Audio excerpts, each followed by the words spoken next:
Good morning dear students. In today's class we discuss about Indus Valley Civilization.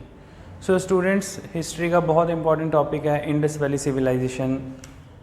तो Indus Valley civilisation की हम बात कर रहे हैं, जिसको कि स्टूडेंट्स हड़प्पा सभ्यता भी कहा जाता था. हड़प्पा सिविलाइजेशन के नाम से भी ये सिविलाइजेशन जानी जाती है. Students, entire history is divided into 3 parts. आपको पता होनी चाहिए स्टूडेंट्स की जो हिस्ट्री है, हिस्ट्री को हमने 3 पार्ट्स में डिवाइड कर रखा है. एक आपकी एंशिएंट हिस्ट्री है, एक आपकी मिडाइवल हिस्ट्री है और एक आपकी मॉडर्न हिस्ट्री है. सो स्टूडेंट्स, जो एंशिएंट हिस्ट्री है, ancient history is related with like stone age, how what and why, कि चीज़ें कब घटी, कैसे घटी, क्या हुआ. ऐसी आज हम अपने आज के सेशन में डिस्कस करेंगे इंडस वैली सिविलाइजेशन के बारे में. स्टूडेंट्स, इंडस वैली सिविलाइजेशन कैसे फ्लोरिश हुई, कैसे फाउंड हुई, इसके बारे में हमें कैसे पता चला, इसके बारे में आज हम डिस्कस करेंगे.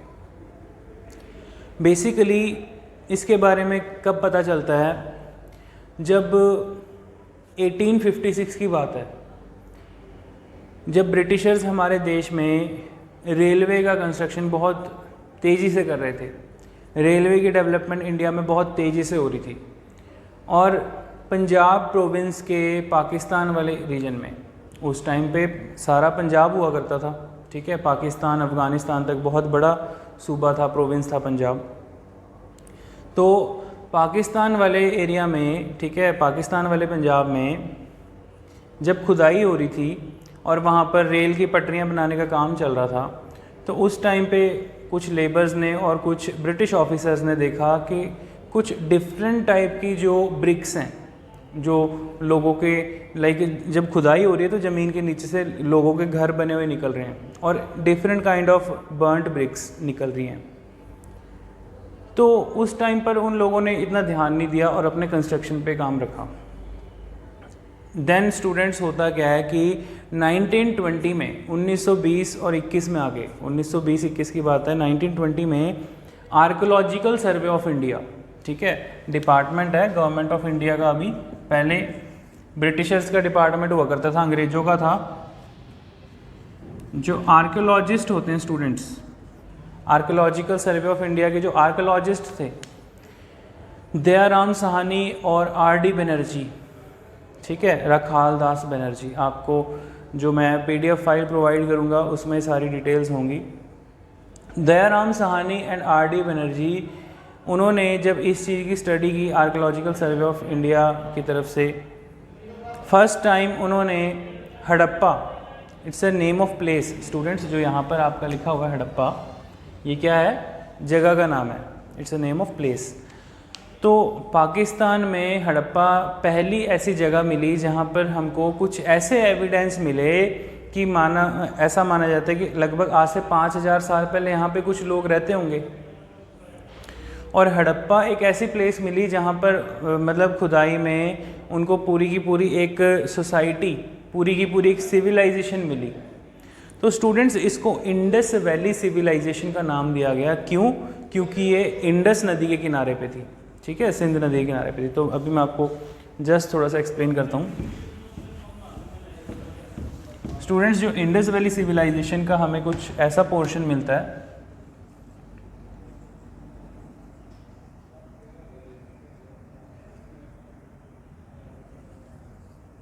ठीक है. तब तो इंडिया का कोई एक रेगुलर मैप था ही नहीं, आप कह सकते हो वैसे, पर फिर भी चलो हम बना देते हैं. तो आज की डेट में अगर हम बात करें, जो आज का जो पाकिस्तान है, ठीक है, इंडिया का पंजाब हो गया, हरियाणा हो गया, ठीक है, राजस्थान हो गया और गुजरात हो गया, even point of western UP, कुछ पोर्शन वेस्टर्न यूपी वाला. तो इस प्रांत में, इस रीजन में, इस सारे एरिया में जो हमको सिविलाइजेशन मिलती है उसको नाम दिया गया स्टूडेंट्स इंडस वैली सिविलाइजेशन. क्यों इंडस वैली सिविलाइजेशन क्यों कहते थे? क्योंकि जो इंडस रिवर है स्टूडेंट्स, जो सिंध नदी है, इंडस रिवर ओरिजिनेट हो रही है कैलाश मानसरोवर रेंज के पास से, ठीक है जी. तो वो नदी यहाँ से होते हुए यूँ निकल रही है और वो अरब सी में, ठीक है, अरेबियन सी में ड्रेन आउट हो रही है। सो स्टूडेंट्स, ये इंपॉर्टेंट पॉइंट है। इंडस नदी की ही कुछ ट्रिब्यूटरीज हैं जो आपको पता है, ठीक है। जैसे कि आप लोगों ने पढ़ा हुआ है, पंजाब शब्द कहाँ से निकला है? पंज आब, आब means water, 5 river water sources से, जो आपको पता है। इंडस के अलावा रावी, झेलम, चिनाब, ब्यास, ठीक है जी। तो इस तरीके से ये जो बाकी नदियाँ हैं, और स्टूडेंट्स उस टाइम पर एक और नदी का उल्लेख मिलता है, एक और नदी के बारे में पता चलता है, सरस्वती नदी, ठीक है। तो सरस्वती नदी भी थी। इंडस और सरस्वती नदी के पास जो सिविलाइजेशन मिलती थी उसको भी इंडस रिवर सिविलाइजेशन के नाम से जाना था, इंडस सरस्वती सिविलाइजेशन। अब इसको सिविलाइजेशन क्यों कहा गया स्टूडेंट्स? बेसिकली सिविलाइजेशन का मतलब होता है सिविलाइज्ड पर्सन, जिनको आप कह सकते हो कि समाज में कैसे रहना है, सोसाइटी में हमें कैसे लोगों के साथ रिलेशन बनाने हैं, जिनको ये नॉलेज है वो होंगे सिविलाइज्ड लोग। अनसिविलाइज्ड किसे कहा गया है? जो आप कह सकते हो जो इंसान जंगलों में रहे, जो इंसान को बात करने की तमीज़ ना हो, तो वो एक अनसिविलाइज्ड पर्सन की कैटेगरी में आ गया। तो सिविलाइजेशन वर्ड जो है ये इसलिए इस सोसाइटी को दिया गया था स्टूडेंट्स, क्योंकि ये वर्ल्ड की one of the oldest civilisation में से एक थी। अभी तक दुनिया में 3 सबसे ओल्डेस्ट सिविलाइजेशन मिलती हैं। एक सबसे पुरानी Chinese civilisation, Indus Valley civilisation और आपकी मेसोपोटामियन सिविलाइजेशन। स्टूडेंट्स, मेसोपोटामिया तक इंडस वैली सिविलाइजेशन के लोगों का ट्रेड भी था। हड़प्पा सभ्यता के लोगों का व्यापार जो था वो मेसोपोटामिया तक था। वहाँ भी एक हमको कुछ ऐसे एविडेंस मिलते हैं कि मेसोपोटामिया में भी जो सिविलाइज्ड लोग रहा करते थे। आज का जो इराक ईरान वाला पोर्शन है उसको मेसोपोटामिया कहा जाता था पहले थोड़ी इराक ईरान हुआ करता था, अफ़गानिस्तान पाकिस्तान पहले कुछ नहीं था, ठीक है। तो ओल्ड नेम उस सिविलाइजेशन का क्या था? Mesopotamian civilisation. I hope students आपको ये बेसिक पॉइंट समझ में आ गया होगा। चलिए आगे चलते हैं। तो जो मैं आपको समझा रहा था बेसिकली जस्ट आपको ये थोड़ा सा एक एग्जाम्पल देके बता रहा हूँ, ठीक है। तो इस जहाँ पर आपको मिलता है कि कुछ यहाँ पर वाटर के सोर्सेज मिले लोगों को। पुराने ज़माने में क्या होता था, जहाँ पर लोगों को पानी के कुछ सोर्सेज, ठीक है, लाइक इरिगेशन के लिए वाटर के कुछ सोर्सेज मिल जाते थे, तो लोग वहीं पे अपना सेटअप कर लेते थे। तो यही सबसे बड़ा कारण था स्टूडेंट्स कि इसके आसपास, इस ही रीजन के आसपास हमें सिविलाइजेशन मिलती है, Indus Valley civilisation. Understand? I hope आपको ये बेसिक पॉइंट समझ में आ गया होगा, ठीक है जी। Just wait. हाँ जी स्टूडेंट्स, आगे देखेंगे हमारे पास कुछ ऐसे इम्पॉर्टेंट साइट्स, कुछ ऐसे स्टेट्स और आर्कियोलॉजिकल साइट्स मिलती हैं। हमें कुछ ऐसे एरियाज़ में ऐसे एविडेंस मिलते हैं स्टूडेंट्स कि जहाँ पर लोगों के प्रॉपर घर बने हुए थे, प्रॉपर सोसाइटी बनी हुई थी, ड्रेनेज सिस्टम था, ठीक है जी। और ऐसा माना जाता है कि उस टाइम का जो ड्रेनेज सिस्टम है आज के ड्रेनेज सिस्टम से भी बहुत बढ़िया था।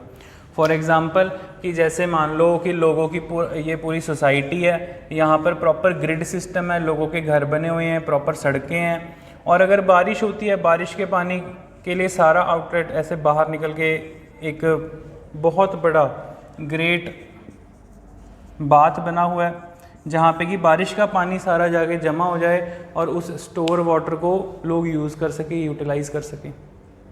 तो ऐसे हमें कुछ एविडेंस मिलते हैं स्टूडेंट्स बेसिकली कहाँ पे, अफ़गानिस्तान में, ठीक है। कौन सी जगह? मुंडीगाक, ठीक है। अफ़गानिस्तान में प्लेस का नेम क्या है? आर्कियोलॉजिकल साइट है मुंडीगाक। बलूचिस्तान में कौन सी जगह? बालाकोट और मेहरगढ़। बलूचिस्तान कहाँ है स्टूडेंट्स? ये पाकिस्तान में है, ठीक है, ये पाकिस्तान में। राजस्थान में कौन सी जगह मिलती है? Kalibangan, very famous. ये क्वेश्चन एग्जाम में पूछा गया है कि कालीबंगन जो आर्कियोलॉजिकल साइट है, जो इंडस वैली सिविलाइजेशन का पार्ट थी, वो किस स्टेट में है? इंडिया के राजस्थान में। गुजरात में धोलावीरा एंड लोथल। स्टूडेंट्स, धोलावीरा और लोथल बहुत इंपॉर्टेंट फेमस साइट्स हैं। लोथल को as a dockyard port, students dockyard port भी यूज़ किया जाता था। डॉकयार्ड पोर्ट क्या होता है स्टूडेंट्स? फॉर एग्जांपल वहाँ पे एक नेचुरल डॉकयार्ड एक पोर्ट बना हुआ था जिसको as a dockyard port use किया जाता था। फॉर एग्जांपल कि जैसे जहाँ से जो समुद्री जहाज, जो शिप्स वगैरह, पानी में चलने वाले शिप्स जो हैं, वो गुजरात से आप कह सकते हो मिडल ईस्ट तक का सफ़र तय करके गुजरात से मेसोपोटामिया तक जो है ट्रैवल करके जाते थे और वहाँ ट्रेड करते थे। तो इट मीन्स हमें ये पता चलता है कि आपस में इंडस वैली सिविलाइजेशन के लोग जो हैं वो ट्रेड पर्पस से बहुत ज़्यादा फेमस थे और वो इंडिया से बाहर भी ट्रेड के लिए जाया करते थे। ठीक है जी।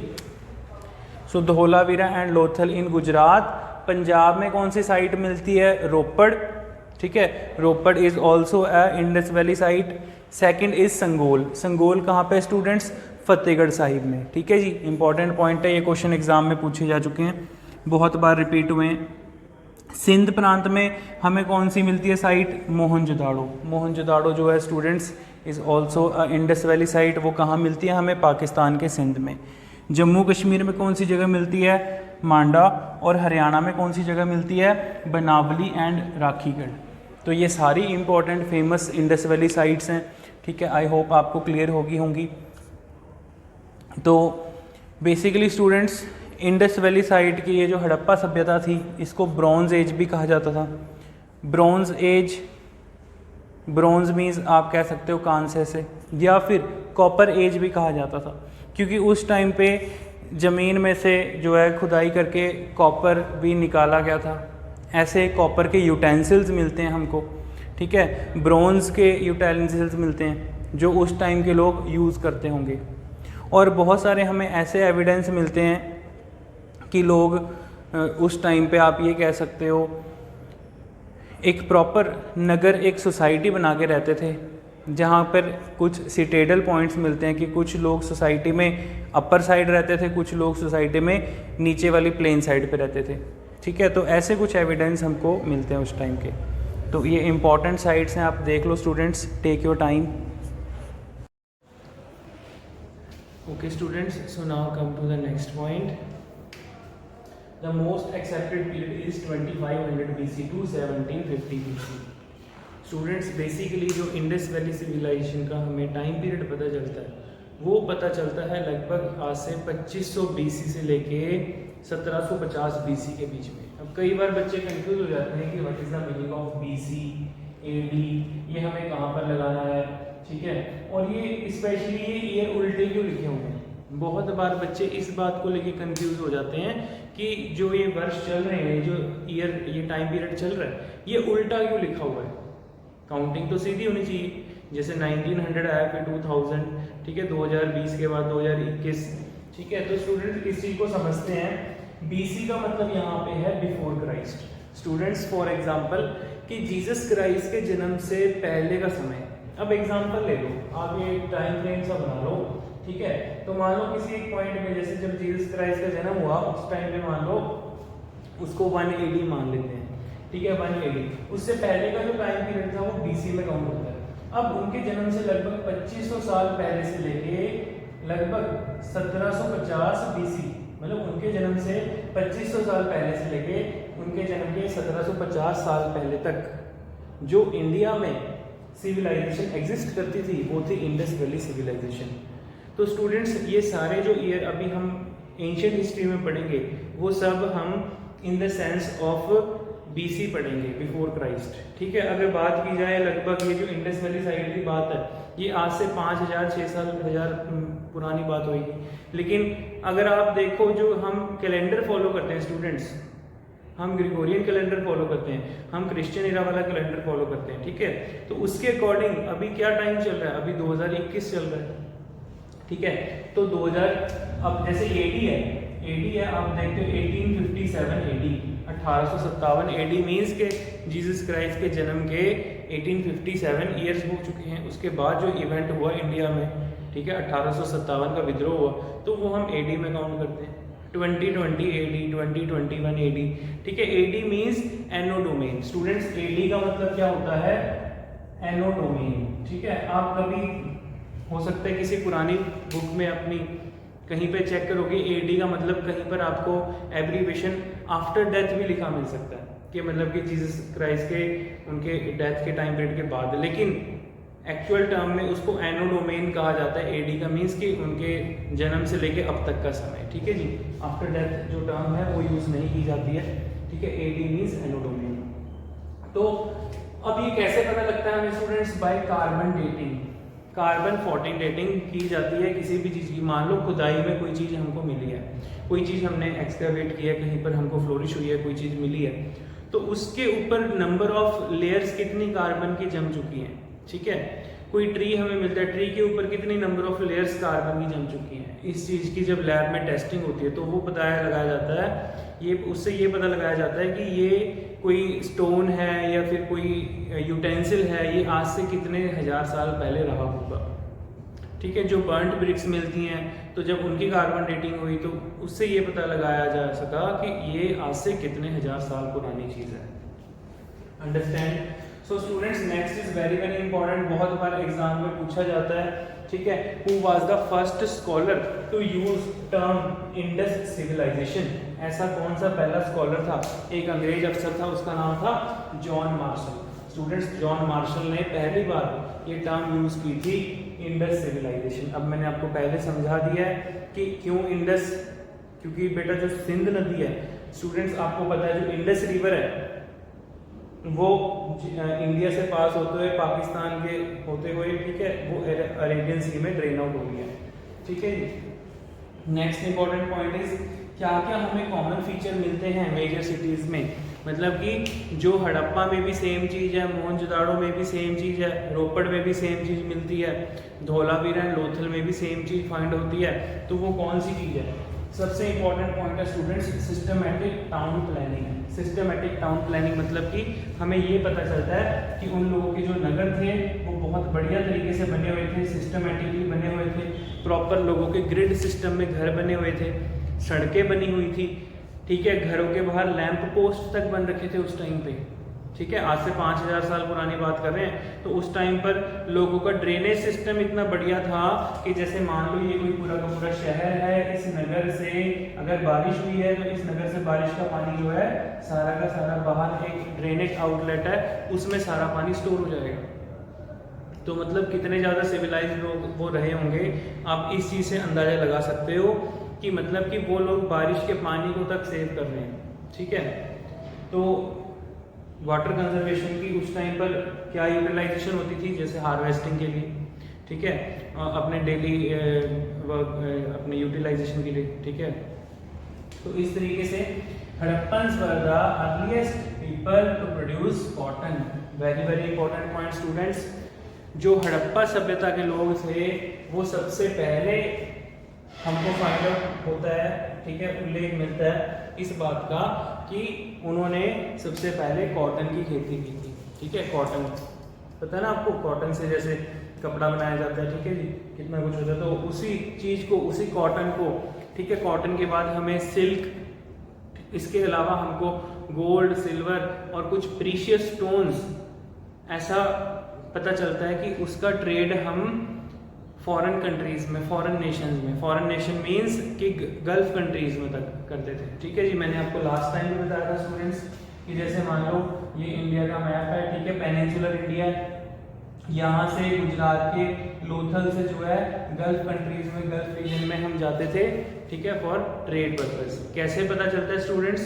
क्योंकि जो वहाँ पर मेसोपोटामिया में जो सील्स, जो सिक्के या क्वाइंस कह लो यूज होते थे, सेम वही क्वाइंस हमको इंडिया में मिलते हैं हड़प्पा वाली जगह पर, और जो हड़प्पा में जिस टाइप के क्वाइंस मिले वही कुछ ऐसे क्वाइंस मेसोपोटामिया सिविलाइजेशन के भी मिले हैं। तो मतलब कि आपस में कुछ एक्सचेंज टाइप ऑफ, जैसे हम कहते हैं बार्टर सिस्टम, आदान प्रदान करना, ठीक है। कुछ जो सील्स मिली हैं हड़प्पा की हमको, मोहनजोदाड़ो और हड़प्पा की, वो हमको मेसोपोटामिया में भी मिलती हैं, और मेसोपोटामिया की कुछ जो सील्स, कुछ सिक्के, मोहरे जो है वो हमें इंडस वैली सिविलाइजेशन के कई प्लेसेस पे मिली हैं। तो इससे ये पता लगाया जा सकता है कि उस टाइम पर जो है लोग ट्रेड पर्पज से बहुत ज़्यादा ट्रेड में इंडल्ज थे, ठीक है जी। So next important point students, contemporary civilisation of Indus civilisation. Contemporary होता है स्टूडेंट्स समकाली, मतलब उस समय के दौरान, उस समय के काल के टाइम पे, ठीक है जी। तो contemporary civilisation of Indus civilisation कौन कौन सी थी students? Mesopotamian civilisation, Egyptian and Chinese civilisation. तो मतलब कि उस टाइम पे स्टूडेंट्स आज से लगभग 5 से 6 हज़ार साल पहले धरती के ऊपर ऐसी 4 सिविलाइजेशन थी और उनमें से भी 3 मेजर सिविलाइजेशन थी। Chinese civilisation, Indus Valley civilisation, Mesopotamia civilisation और चौथी आपकी इजिप्टियन सिविलाइजेशन। अब स्टूडेंट्स ये इतनी बड़ी सिविलाइजेशन थी, ठीक है। अगर हमने पहले भी एक डायग्रामेटिक पॉइंट से डिस्कस किया है इस पॉइंट को, फॉर एग्जांपल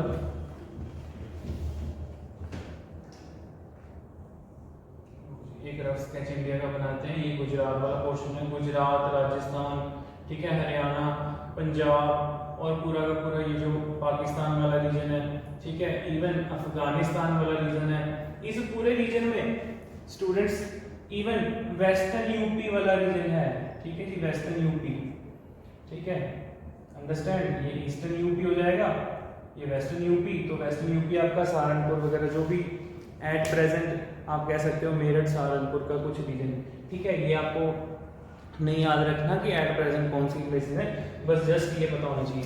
तो इतनी बड़ी सिविलाइजेशन इस पूरे रीजन में जो लोग रहते थे, 1750 बीसी के बाद उसका कुछ एविडेंस ही नहीं मिलता है कि लोग कहाँ गए। सो स्टूडेंट्स, इतनी बड़ी सिविलाइजेशन जहाँ पर लोग इतना सारा ट्रेड, इतने सारे लोगों के बर्न्ड ब्रिक्स से बने हुए हाउसेस, इतनी बड़ी सोसाइटी जहाँ पर इतने बड़े बड़े नगर बने हुए थे लोगों के, इतने बड़े बड़े घर बने हुए थे, वो सोसाइटी कैसे लुप्त हो गई, इस चीज का अभी तक कोई एग्जैक्ट प्रमाण, एग्जैक्ट एविडेंस नहीं मिलता। और जो अलग अलग हिस्टोरियंस हैं वो डिफरेंट अपने आप कह सकते हो तर्क इस पर देते रहे हैं। डिफरेंट हिस्टोरियंस का ऐसा मानना है, कोई हिस्टोरियन कहता है जी, कोई इतिहासकार कहता हो सकता है कि इंडस वैली साइड में बहुत बड़े लेवल पे फ्लड आ गया होगा जिसके कारण की पूरी सोसाइटी जो है खत्म हो गई। कोई कहता हो सकता है अर्थक्वेक आ गया होगा, कोई कहता है जी बहुत बड़ा फैमाइन पड़ गया होगा, ठीक है, फैमाइन कह सकते हो आप, जैसे अकाल पड़ जाना, जब 3-4 साल अच्छी बारिश ना हुई और लोगों को खाने के लिए कुछ अनाज नहीं मिला, ठीक है, लोगों की एग्रीकल्चर वगैरह सब बेकार हो गया, कुछ भी नहीं रहा, ज़मीन बंजर होगी। तो हो सकता है जी, कुछ लोग कहते हैं फैमाइन के कारण जो है हो सकता है वहाँ पर ये इंडस वैली साइड जो है वो ख़त्म हो गई होगी। लेकिन कुछ ऐसे हिस्टोरियंस मानते हैं कि ये जो इंडस वैली साइड थी हो सकता है इसलिए ख़त्म हो गई क्योंकि उस टाइम पे आर्यन इन्वेजन हुआ। अब स्टूडेंट्स, ये आर्यन इन्वेजन वाली जो कहानी है बेसिकली ये एक ब्रिटिश हिस्टोरियन मैक्स मुलर ने दी थी, ठीक है जी। तो जो मैक्स मुलर था बेसिकली स्टूडेंट्स वो इंडिया आया था फॉर एजुकेशन पर्पस, ठीक है, वो इंडिया आया था इंडिया में इंग्लिश एजुकेशन डेवलपमेंट के लिए। और जब उसने कुछ स्टडीज़ की, कुछ हड़प्पन सिविलाइजेशन को लेके कुछ बातें कही, तो उसने कहा कि हो सकता है ऐसा रहा होगा कि इंडिया के ऊपर जब आर्य जाति के लोग, आर्यंस इंडिया में एंटर किए, उस टाइम पे आर्यंस जो थे वो आप कह सकते हो कि बार्बरस ट्राइब्स के लोग कह सकते हो, या फिर आप कह सकते हो कि खाना बदोश किस्म के लोग थे, या फिर बहुत ही ज़्यादा लड़ाके किस्म के लोग थे, उनके पास बहुत अच्छे नस्ल के घोड़े थे। तो वो सेंट्रल एशिया से इंडिया की तरफ आए और इंडिया में आकर वो नॉर्थ इंडिया वाले रीजन में अपने आप को स्टैब्लिश करते हैं। तो ऐसा मानना था मैक्स मुलर का कि आर्य जाति के लोगों ने इंडिया के ऊपर इन्वेजन किया, भारत के ऊपर हमला किया, और इस हमले में जो इंडस वैली साइड के लोग थे वो मारे गए और कुछ लोग इधर उधर डर के भाग गए। इस तरीके से ये सिविलाइजेशन जो है खत्म हो गई। आई होप स्टूडेंट्स आपको ये बेसिक पॉइंट समझ में आए होंगे, ठीक है। सो ये कुछ कॉमन फीचर्स और हड़प्पन्स जो पहली बार कॉटन यूज़ करते थे, ऐसे क्वेश्चन एग्जाम में पूछे जाते हैं, ठीक है। So take your time, note these points.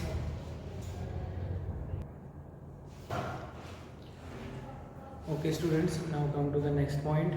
So आगे हम डिस्कस कर रहे हैं अबाउट वैदिक कल्चर के बारे में. इसका टाइम पीरियड कितना था स्टूडेंट्स? वैदिक कल्चर का टाइम पीरियड था 1500 BC से लेके अप्रॉक्सीमेट 600 BC.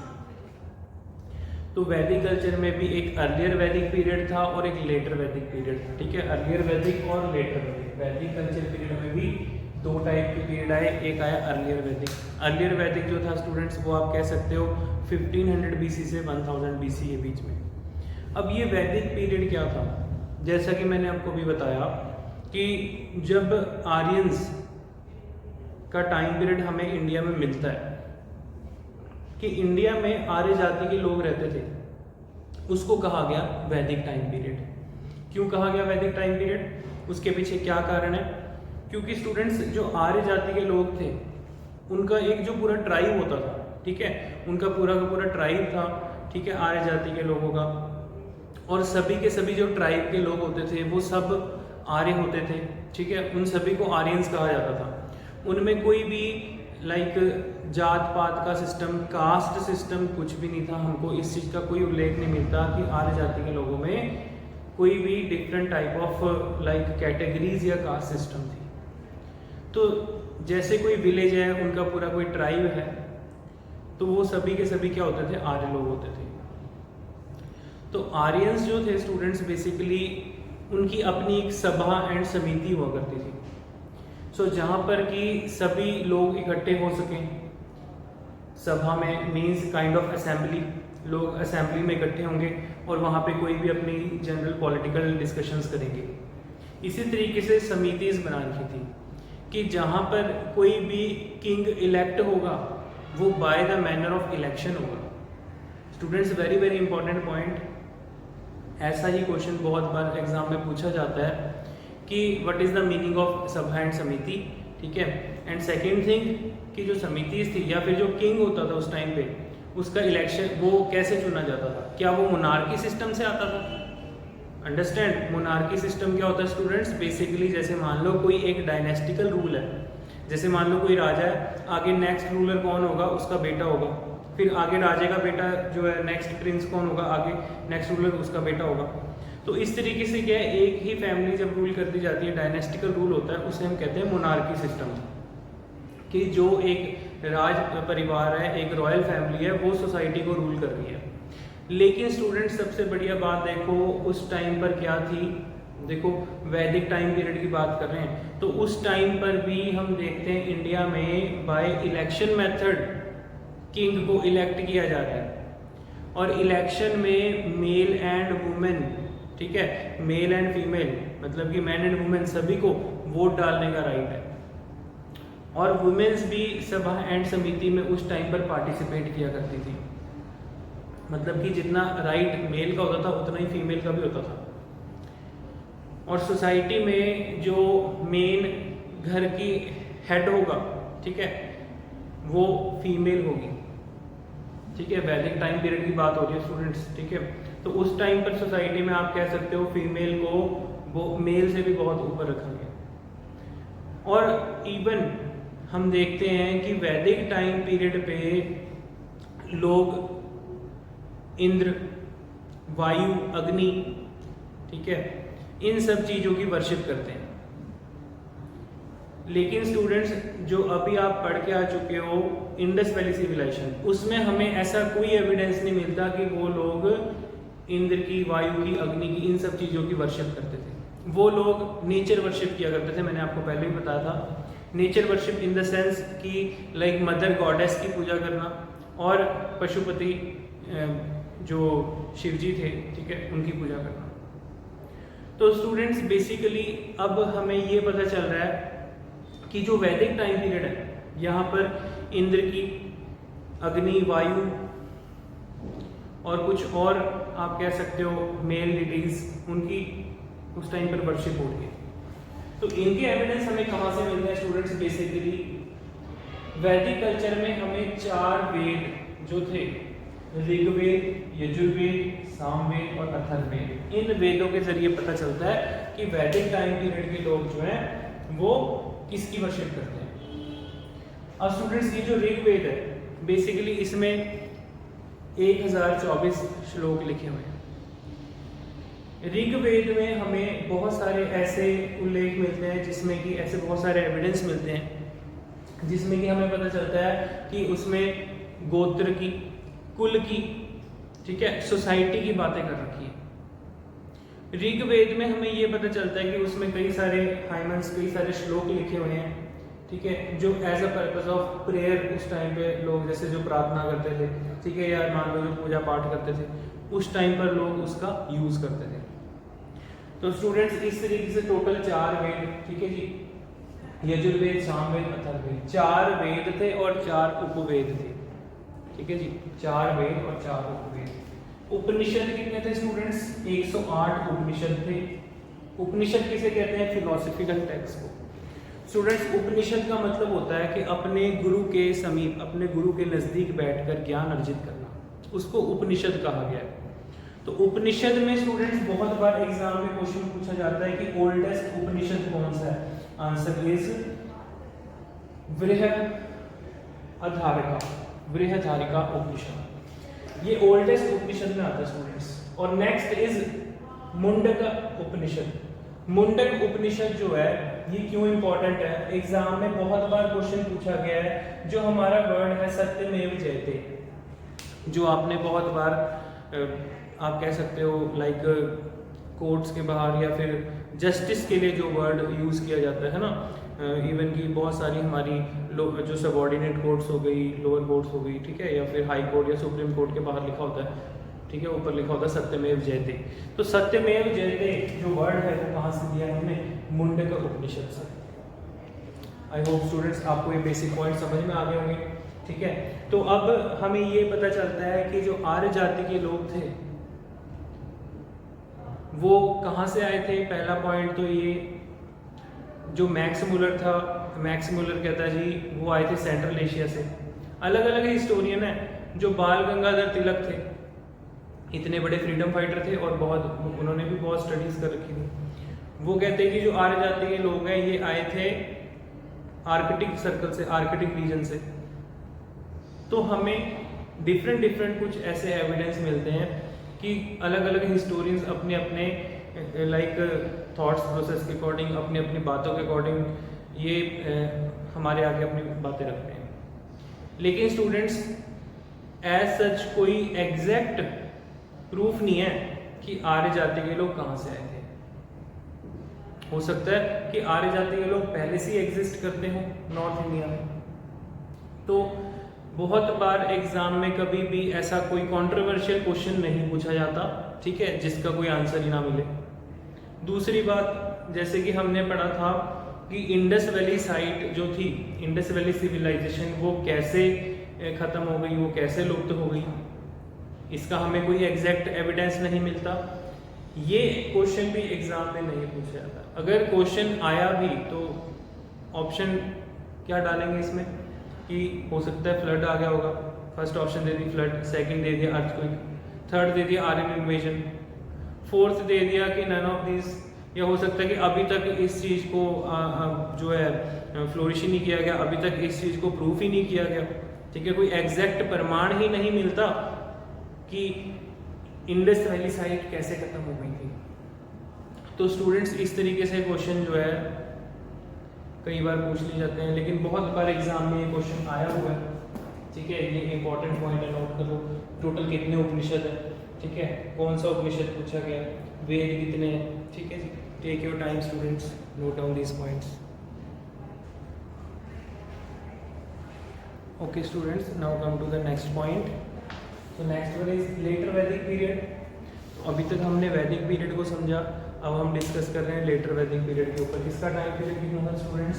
1000 BC से लेके 600 BC तक, ठीक है जी। अब जो लेटर वैदिक पीरियड था इसमें क्या अलग था? बेसिकली स्टूडेंट्स सोसाइटी में, समाज में एक चेंज आने लग गया था, ठीक है जी।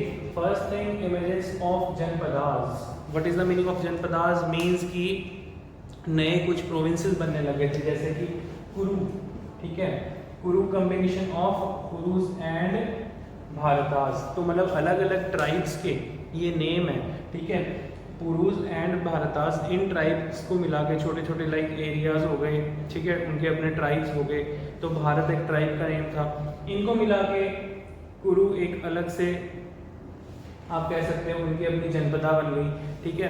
तो ऐसा भी माना जाता है कि वैदिक टाइम पीरियड पे ही हमको महाभारत के कुछ ऐसे एविडेंस मिलते हैं कि उस टाइम पे महाभारत हुआ होगा, ठीक है जी। तो कुरु मीन्स कौरवों का जो एरिया आप कह सकते हो, ठीक है, कुरुमांचल कौरवों का एरिया, पांचाल, ठीक है, इट्स ऑल्सो जनपदास, ठीक है, काशी जो आज के डेट में बनारस में है, ठीक है। So etcetera these things are in Doab region. Doab region means कि दो नदियों के बीच वाला जो एरिया है, जैसे यमुना और गंगा के बीच का जो एरिया आ गया, या फिर गंगा और सरस्वती के बीच वाला जो एरिया आ गया, तो वो रीजन्स जो है उस टाइम पे डेवलप हुए। Next important point students, period origin of divine right theory of kingship. तो कहते हैं जी ये जो लेटर वैदिक का पीरियड है ये वो वाला समय था जब डिवाइन राइट ऑफ किंगशिप की बात हो रही है। Divine right of kingship means कि जो सोसाइटी में राजा है, सारी की सारी प्रजा जो है राजा का ऑर्डर फॉलो करेगी, और society was divided into different varnas.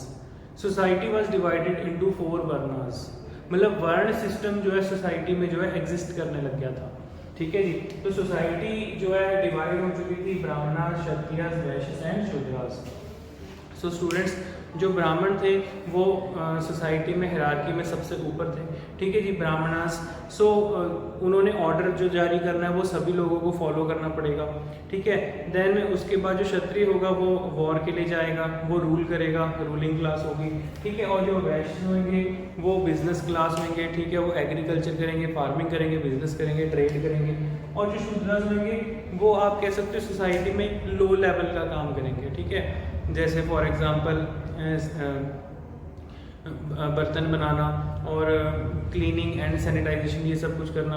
तो ये सब कुछ काम जो है सोसाइटी में डिवाइड कर दी थी। अब जब सोसाइटी को डिवाइड कर दिया इस तरीके से, समाज को बांट दिया गया है, तो डिफरेंट क्लास के डिफरेंट कम्युनिटी के लोग जो हैं अलग अलग अपने लेवल पर अपनी डेवलपमेंट की बातें करने लग जाएंगे। बिकॉज स्टूडेंट्स क्या होता था कि जो ब्राह्मण थे उन्होंने जो ऑर्डर पास कर दिया वो सबको मानना पड़ेगा। और सेकंड थिंग, यहाँ पर डिवाइन राइट थ्योरी की बात हो रही है। तो divine right theory of kingship means कि जो राजा है वो साक्षात भगवान है धरती के ऊपर, जो उसने ऑर्डर जारी कर दिया, जो हुक्म कह दिया वो सबको मानना पड़ेगा। तो इस तरीके से स्टूडेंट्स होता क्या है कि सोसाइटी में एक बहुत बड़ा चेंज होता है।